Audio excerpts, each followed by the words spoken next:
కీలక నిర్ణయం తీసుకుంది. పొలం పట్టా పాస్బుక్లకు సంబంధించి చంద్రబాబు సర్కార్ కొత్త విధానాన్ని తీసుకువస్తోంది. కూటమి ప్రభుత్వం గత ప్రభుత్వ విధానాలకు భిన్నంగా ప్రత్యేక మార్పులు చేస్తోంది. భూ హక్కు పత్రాలు రూపకల్పనలోనే కొత్త ఆలోచనను అవలంబించింది.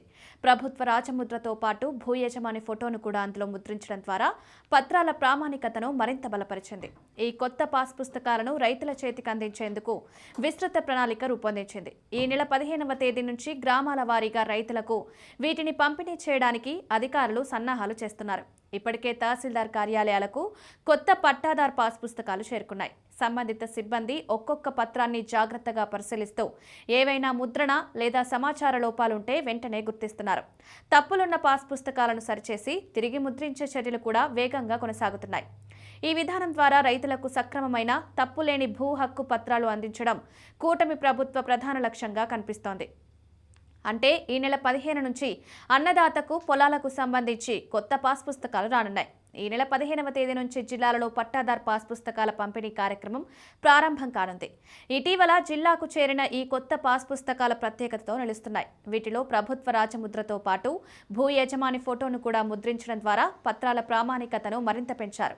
గ్రామాల వారీగా పథకం ప్రకారం ఈ పాస్ పుస్తకాలను సంబంధిత భూ యజమానుల చేతికి అందించేందుకు అధికారులు విస్తృత ఏర్పాట్లు చేస్తున్నారు. అన్ని భూ యజమానులు ఎలాంటి రుసుం చెల్లించకుండా పూర్తిగా ఉచితంగా ఈ పత్రాలను పొందగలరు. ప్రతి రైతుకు సరైన వివరాలతో తప్పులేని పత్రాలు అందించడమే కాకుండా భూ హక్కుల పరిరక్షణలో ఈ కొత్త పుస్తకాలు కీలక పాత్ర పోషిస్తాయని ప్రభుత్వం భావిస్తోంది.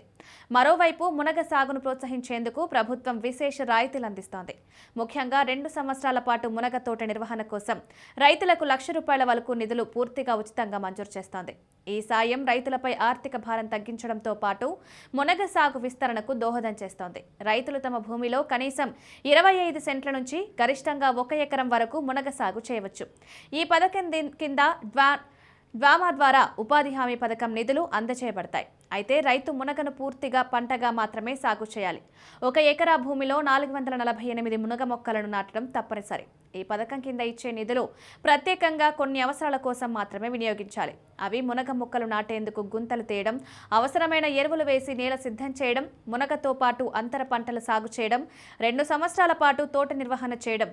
ఈ విధంగా ప్రభుత్వం ఇచ్చే ఆర్థిక సహాయాన్ని సద్వినియోగం చేసుకుంటే మునగ సాగు రైతులకు స్థిరమైన ఆదాయ వనరుగా మారవచ్చు.